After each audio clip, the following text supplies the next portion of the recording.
जब जीव को मनुष्य शरीर में जन्म लेना होता है तो प्रकृति में वर्षा के साथ आता है,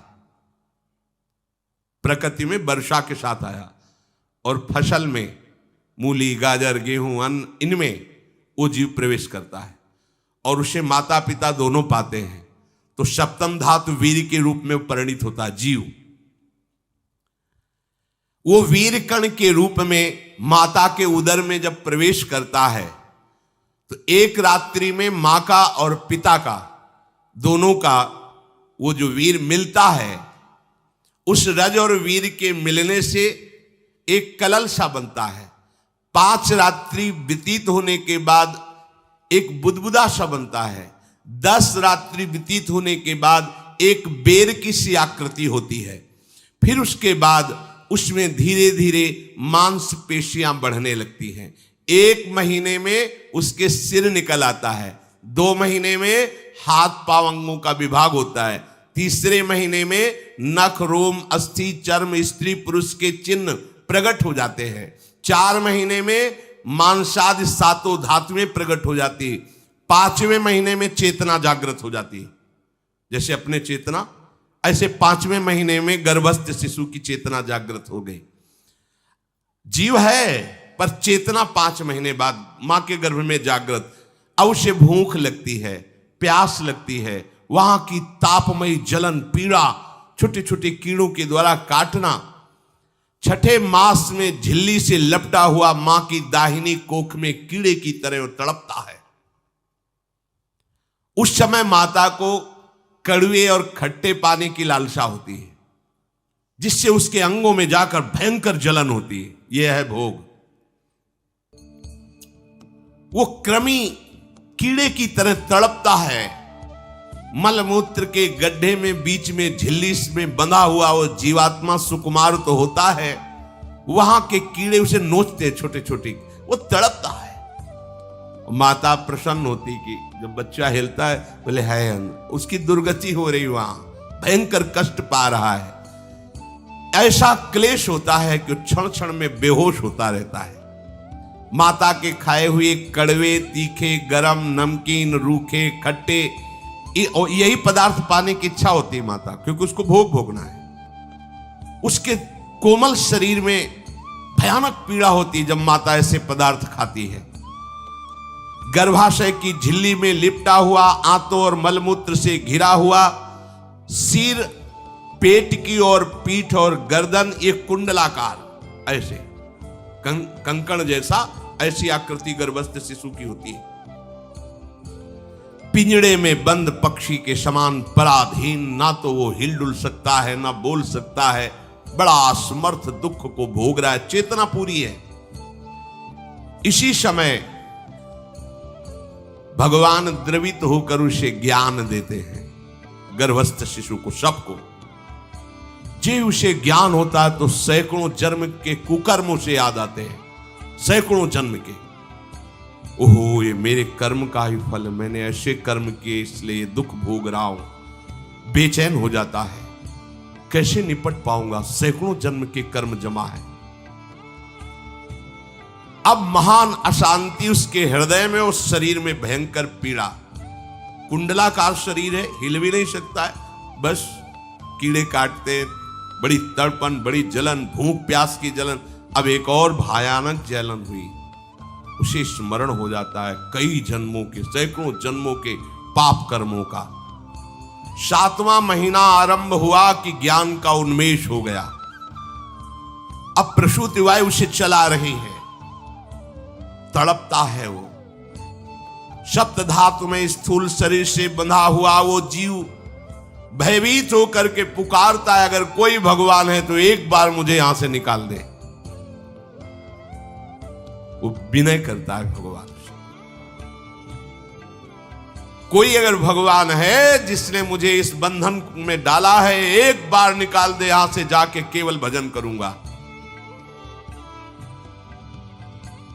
जीव कहता, जंतुरुवाच तस्योपशन्नमवितुम जगदिच्छयात् नाना तनोर्भुवि चलच्चरणारविंदम सोहम ब्रजामि शरणम रकुतो भयम में येने दृशी गतिरदर्श सतोनुरूपा। हे प्रभु, मैं बड़ा अधम हूं। ये ज्ञान भगवान की तरफ से गर्भस्थ शिशु को होता है। देखो, स्वयं वो इतना कष्ट पा रहा है, फिर जब आप गर्भ हत्या करते हैं तो आपका पाप कितना बड़ा होगा, सोचो। सब माताओं से विनय है, संयम से रहो, सावधान रहो। ये हत्या ऐसी नहीं कि तुम्हारे दान पुण्य से क्षमा हो जाएगी। ये जो भ्रूण हत्या है, गर्भ हत्या है, बहुत बड़ा पाप है। आप लोग अज्ञान के कारण इसको ध्यान नहीं देते, इसे खिलवाड़ समझते हो। कितना ज्ञान है। बेटी ही मां है, बेटी ही बहन है, बेटी ही पत्नी बनती है, बेटी ही किसी के जीवन को धारण करने वाली बनती है। और आपने गर्भ में देख लिया बेटी है, तुम स्वयं मां होकर उसका साथ दे रहे हो, उसका नष्ट करने के लिए। हमारी तो बात ही समझ में नहीं आती, क्या बुद्धि भ्रष्ट हो गई। अगर पुरुष का इतना महत्व है तो बेटियां ना हो तो तुम्हारी कौन सी गति होगी, सोचो जरा। जीना मुश्किल हो जाएगा तुम्हारा।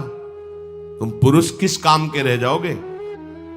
तुम्हारा अर्धांग काट दिया जाए तो तुम कैसे होगे। ये स्त्री स्वरूप अर्धांग है। जिस घर में मां बहन नहीं है, स्त्री स्वरूप नहीं, श्मशान जैसा वो होता है। ध्यान दीजिए, ये बहुत बड़ी गलती है जो अपनी बेटियों की हत्या करते हैं। ये वो पाप है जो अक्षम्य अपराध है। स्त्री हत्या करना शास्त्रों में बहुत बड़ा पाप कहा गया है। फिर वो तो बच्चा है, बिल्कुल नहीं।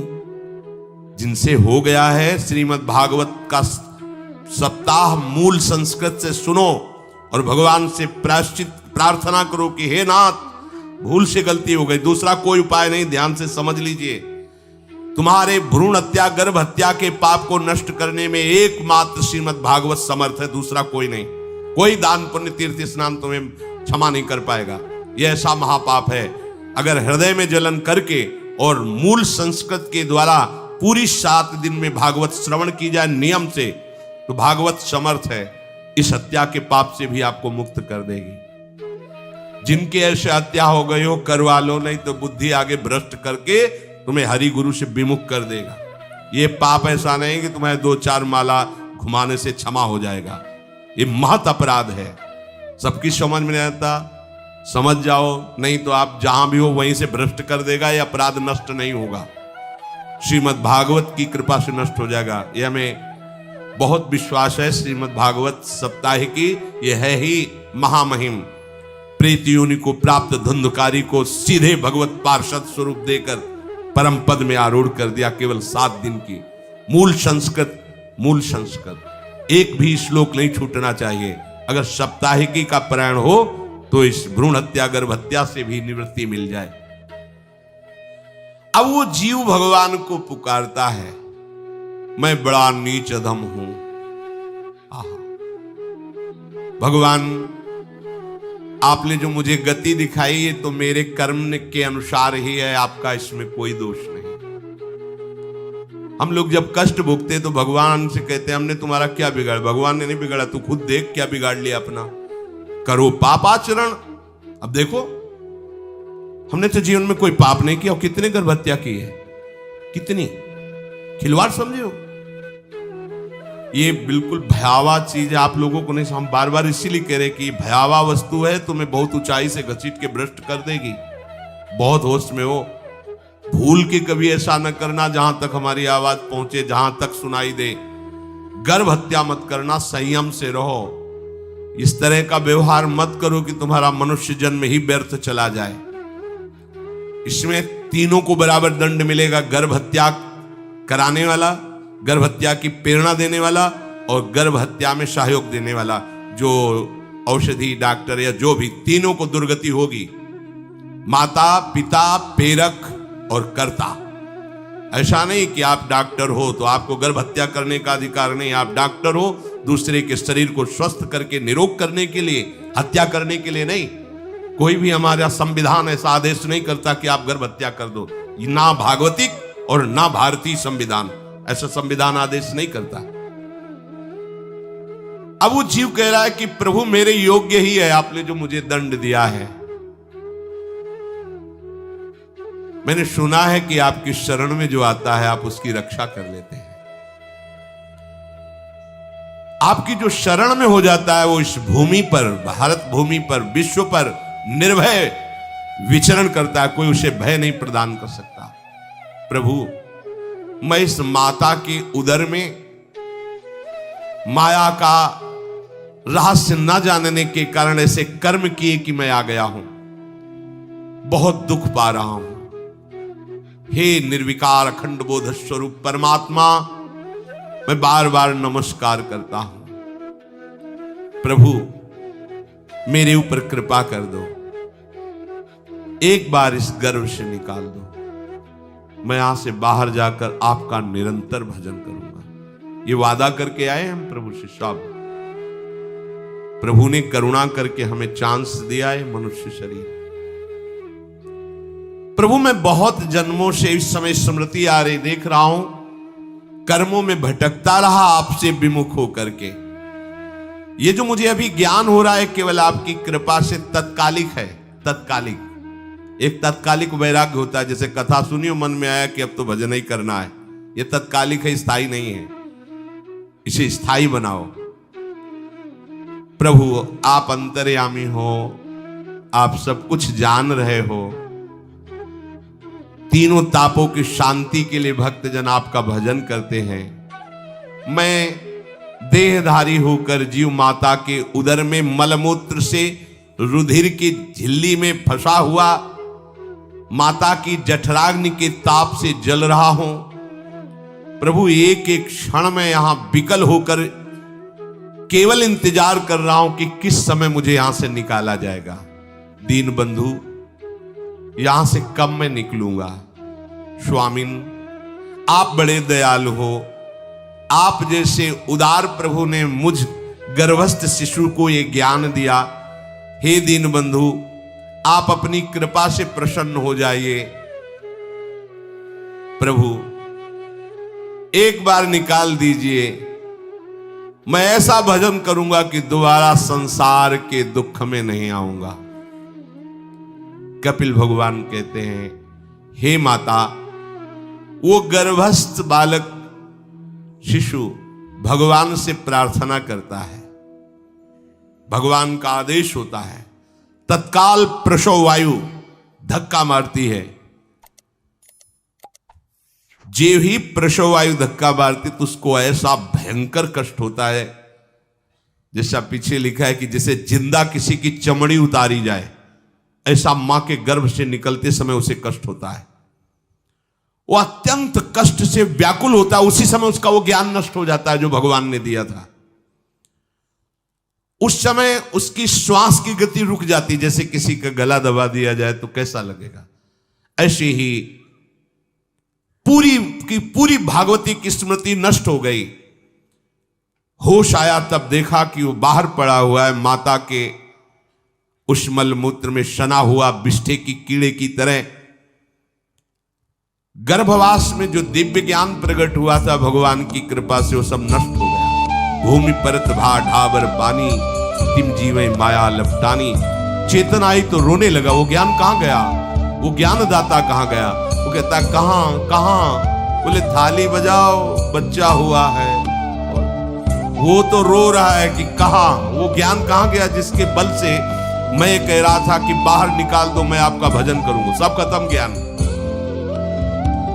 जो लोग उसका अभिप्राय नहीं समझते हैं, उत्सव मनाते हैं। बालक हुआ है, वो रो रहा है, वो कहां गया ज्ञान, कहां कहां कहां। छोटा बालक यही लोग कहता कहां। अभी जो ज्ञान उत्पन्न हुआ था, जो अभी भगवान का बोध हुआ था, वो कहां गया, कहां गया। घर परिवार के लोग उसका पालन पोषण करते रहते हैं, उसमें कोई निषेध करने की शक्ति नहीं हो रही। मच्छर काट रहा है, दुख हो रहा, हटा नहीं सकता बालक। उस जीव को शिशु अवस्था में जब कपड़ों पे लिपेट कर ऐसे लिटाया जाता है, तो इतना कोमल त्वचा होती कि कपड़े भी उसको, जैसे खुजलाहट है, पीड़ा है या जलन है, बिल्कुल कोमल त्वचा होती, कुछ नहीं कर सकता पर रो सकता, ना खुजलाने की, ना करवट बदलने की, ना उठने की कोई सामर्थ्य नहीं। बड़ा कष्ट पाता है बाल्यावस्था में, क्योंकि त्वचा बड़ी कोमल होती, डांस मच्छर आदि जीव उसको काटते हैं। गर्भावस्था का कोई ज्ञान नहीं रहा, सिर्फ रोना ही रोना रहेगा। इस प्रकार उसकी बाल्यावस्था, कौमार अवस्था आई, पौगंड अवस्था, इनमें वो खिलवाड़ में फंस गया। जैसे जैसे बड़ा होता जाता, चेतना, गुनगुना, ये कार, ये प्लास्टिक के ऐसे उनमें मगन। देखो ना छोटे बच्चों को अज्ञानवश इसकी ये अवस्था कट गई। बड़े भाग्यशाली ऐसे भी बच्चे हैं जो तुतला के बोलते हैं उनकी मैया कहती राधा बोलो राधा। देखो ये सौभाग्य, प्रणाम है उन माताओं को जो अपने बच्चों को भगवान नाम बुलाते हैं कि आप बोलो श्री हरिवंश बोलो, राधे राधे बोलो। धीरे धीरे उसकी युवावस्था पहुंची। इस समय उसके अंदर एक भूत सवार होता है, जवानी का भूत है, ये सबके सवार होता है। अगर मंत्र चल रहा है तो भूत नहीं चढ़ेगा, नाम चल रहा है तो भूत नहीं चढ़ेगा, नहीं तो भूत चढ़ जाता है। ये कुछ भी करवा सकता है भूत, भूत ही तो है ना। वैसे ही पंचभूत लिपट गए, ऊपर से जवानी का और भूत सवार हुआ तो जौवन ज्वर के ही नहीं बलकावा। जवानी में कोई भी ऐसा अपराध नहीं जो हो न जाए। बड़ा भयानक इसमें स्वरूप होता है। इसमें केवल भोग, केवल भोग, एक ही दृष्टि रहती है, भोग भोगना। अज्ञानवश जब भोगों की प्राप्ति में बाधा पड़ती तो भयंकर वो क्रोध करता है, शोकाकुल होकर हिंसा कर बैठता है। जैसी घटनाएं सुनने को मिलती है, राक्षसी घटनाएं, ये भूत है जवानी का। जहां कामना में बाधा पहुंची, क्रोध, क्रोध में वो समझ नहीं पाता कि मेरे जैसा ही प्रिय शरीर उसका है जो मैं वर्ताव कर रहा हूं। सदेहेन मानेन वर्धमानेन मन्युना करोति विग्रहं कामी कामेष्वन्ताय चात्मनः। जैसे जैसे देह बढ़ता जाता है, पुष्ट होता जाता है, वैसे वैसे भोग वासना और अभिमान बढ़ता जाता है। वो काम परवश होकर अपना नाश करना शुरू कर देता है। यौवन, वो फिर खोटी बुद्धि वाला वैसे ही पाप करने लगता है जिन पापों के कारण उसकी दुर्गति हुई थी नरक आदि की, वो मां के गर्भ में आया था। देहाभिमानवश निरंतर मैं करूंगा, मैंने भोगा, मैं वो भोगूंगा। उसे ये ज्ञान नहीं रहता कि मैं वादा करके आया हूं कि भजन करूंगा और इस संसार से मुक्त हो जाऊंगा। भूल गया। इसी शरीर से उसको फिर भयंकर कष्ट भोगने पड़े। इसी का नाम संसार चक्र है। अगर कहीं उसे सत्संग मिल जाए, सन्मार्ग में चल दे, तो माया भेजती है दो प्रकार के लोग उनको भ्रष्ट करने के लिए। एक जिह्वा रसेंद्री को और एक उपस्थेंद्री जनेंद्री के भोगों का समागम भेजती, फिरी भोगो। ध्यान रखना, शास्त्र है, सत्य एक एक अक्षर है। जब किसी को सत्संग मिल जाता है तो सत्संग का प्रभाव होता है भगवत मार्ग में रुचि पैदा करना, प्रभु अच्छे लगना, प्रभु का नाम जप करना, सत्य मार्ग में चलना। जब तुम सतमार्ग में चलोगे तो दो प्रकार के लोग भेजे जाएंगे।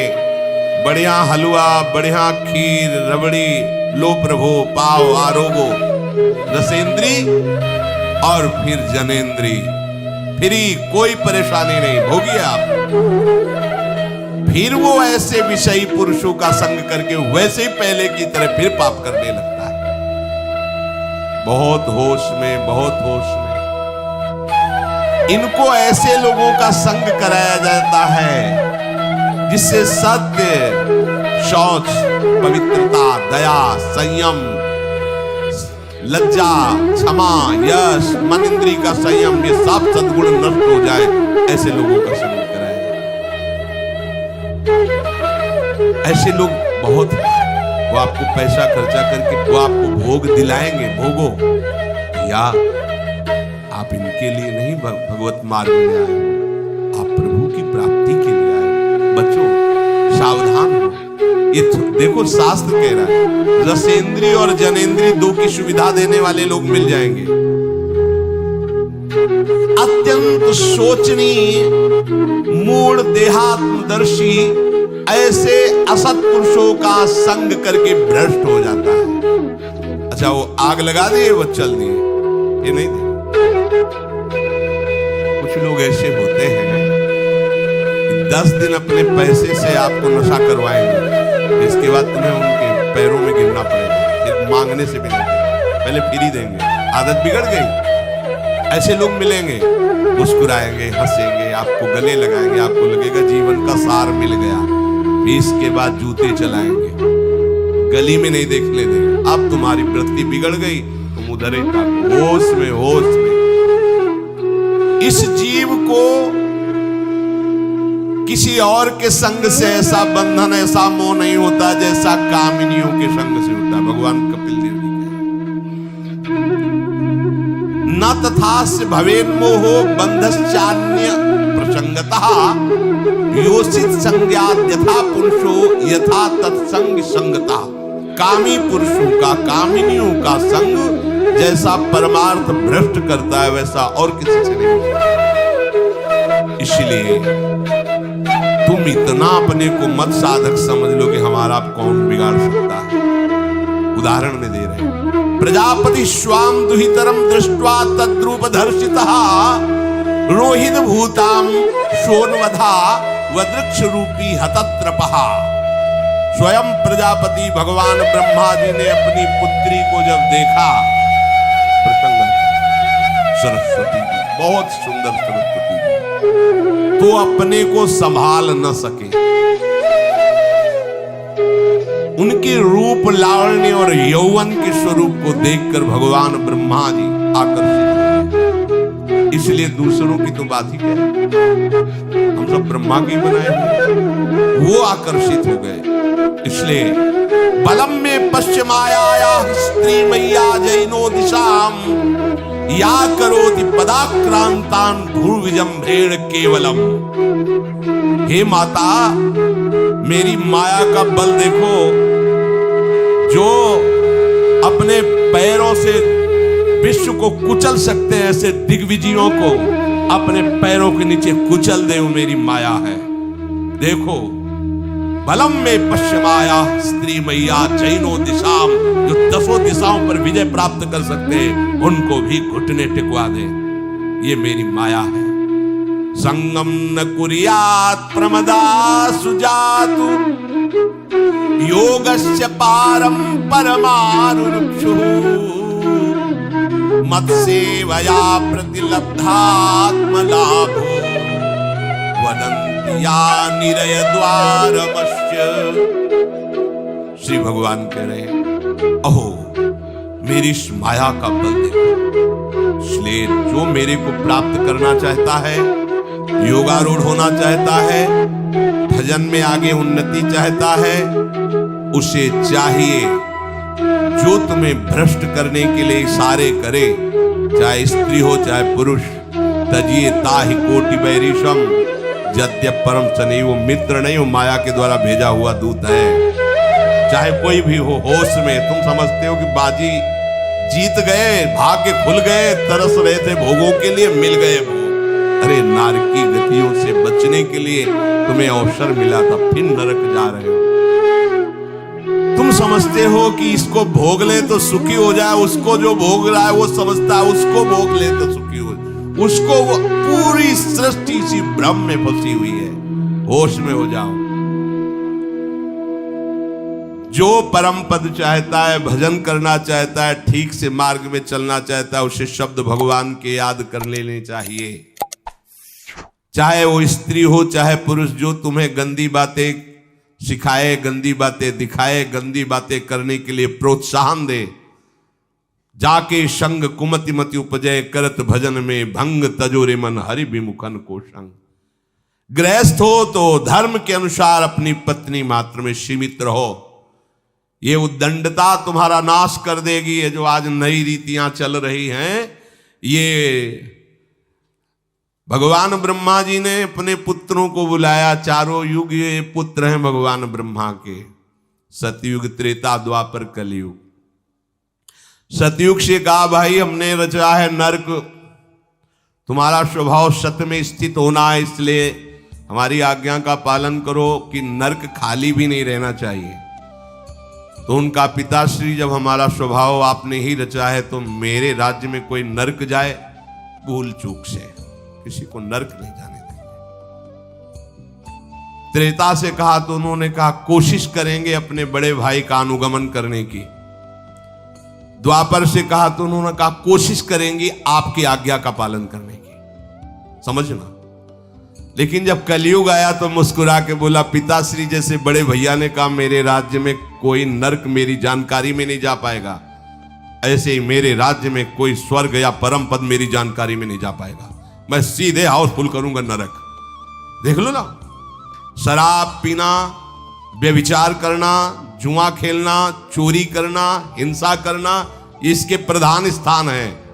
ब्रह्मा जी से कहा आप चिंता मत करो, जैसे बड़े भैया कहते हैं कि हमारे राज्य में कोई नरक नहीं जाएगा, ऐसे हम आपको वचन देते हैं। अगर हमारी दृष्टि पड़ी तो न स्वर्ग जाने देंगे न परम पद में जाने देंगे। तभी महाप्रभु कहते पाए जान जगत में सब जन कपटी कुटिल कलयुगी टंचू। कलयुग ने सबको देख रखा है, सबको अधीन कर रखा है। अगर बच सकते हो तो एक हरिनाम है, राधा नाम है, जो कलयुग का प्रभाव नहीं पड़ने देगा।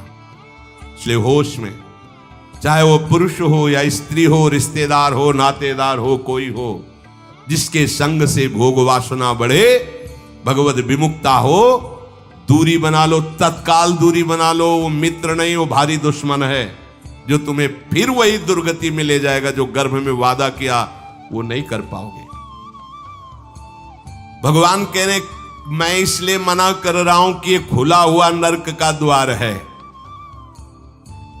वदंती या निरय द्वारमस्य, निरय माने नरक का द्वार, अस्य माने ये भोग विलासिता खुला हुआ नरक का द्वार है।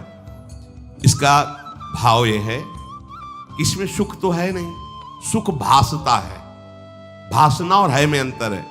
जैसे रेत में हम देखते हैं सूर्य की किरणें पड़ने पर निर्मल जल भासता है, और प्यास के कारण हम दौड़े तो वहां बालू ही मिलेगी, फिर आगे भासता है, फिर भागे तो फिर भागने से प्यास बढ़ती जाती है, पानी मिलता नहीं। ऐसे ही परस्पर आकर्षण में सुख भासता है, होता नहीं। जब हम उसको स्वीकार कर लेते हैं तो एक मन में उदासी आती कि यहां वो तो मिला नहीं जो चाह रहे थे, तो वो दूसरा दिखाता है, वो आगे, वो उधर गया, तो फिर वो पूरा जीवन नष्ट हो जाता है। और मिला नहीं क्योंकि है नहीं, भासता है, सुख भासता है नहीं। प्रभु में सुख भासता नहीं, प्रभु में सुख है, भासता नहीं है। इसलिए जो भासता में लगे वो प्रभु में नहीं लग पाते, क्योंकि वहां भासता नहीं है, वहां भास रहा है, वो है नहीं। यहां है, भास नहीं रहा है तो है का परिचय नहीं है, इसलिए वो यहां लग। और जो लग गया, नाच नाच के मीरा जी कहती पायो जी पायो मैंने राम रतन धन पायो। पति है।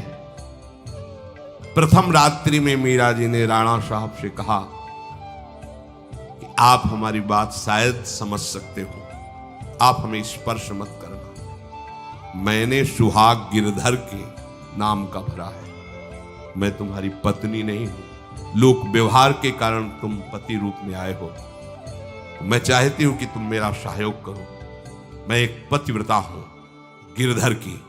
मेरे तो गिरधर गोपाल बैठे थे एक ही सैया में, उतर के चरणों में बैठ गए। मीरा जी के चरण पकड़े के अहो भाग्य, मुझे ऐसे सौभाग्य मिला कि आपका पति होने का।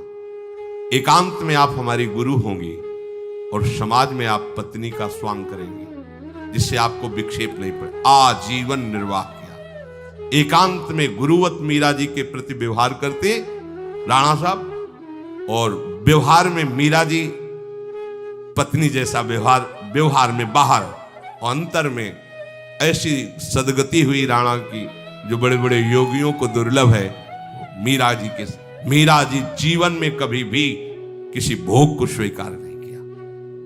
गिरधर के रंग राची, सब भोग चरणों में लुट रहे थे। सोचिए, राज परिवार में ब्याही गई, क्या था? किसी भी सुख की आकांक्षा नहीं। यह है रंग श्री हरि का, है नहीं ना उनमें सुख। जो है सुख वो मिल गया तो फिर भासने की तरफ क्यों बढ़ेगा? इसलिए ये जो मेरी माया है, ये मित्र बनकर पहले सेवा के बहाने से धीरे धीरे पास आती है। आती है का शब्द माया के लिए है। वो किसी भी रूप में होगी। माया का कोई रूप नहीं आज तक वर्णन किया गया। कोई भी रूप हो, वस्तु, व्यक्ति, स्थान, घटना, कुछ भी। उपासक जब समझ नहीं पाता तो वही उसकी नाश का कारण बन जाती है। बहुत सावधान। हमें नहीं पता किस रूप में आएगी। जिनको पता है हम उनको अपने पास रखें। वो है नाम, राधा राधा, फौरन पता चल जाएगा आपको पक्का। ये ठीक नहीं, नहीं बहुत श्रद्धा, नहीं बिल्कुल हटो, बिल्कुल हटो, अंदर से बिल्कुल हटो। नहीं तो कोई समझाने वाला थोड़ी था बचपन से हमें कि भाई पास कोई हो। यही नाम, जहां कहीं कोई प्रियता, कहीं आश्रमों में कहीं कुछ समझ, हटो हटो हटो। ये नाम हटाते हटाते हटाते जहां लगाना चाहिए वहां लगा दिया।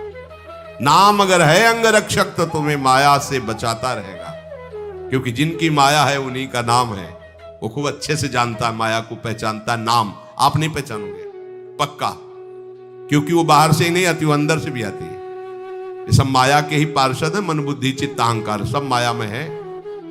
नाम चलेगा तो अंदर और बाहर दोनों जगह सुरक्षित रखेगा। पकड़ लीजिए।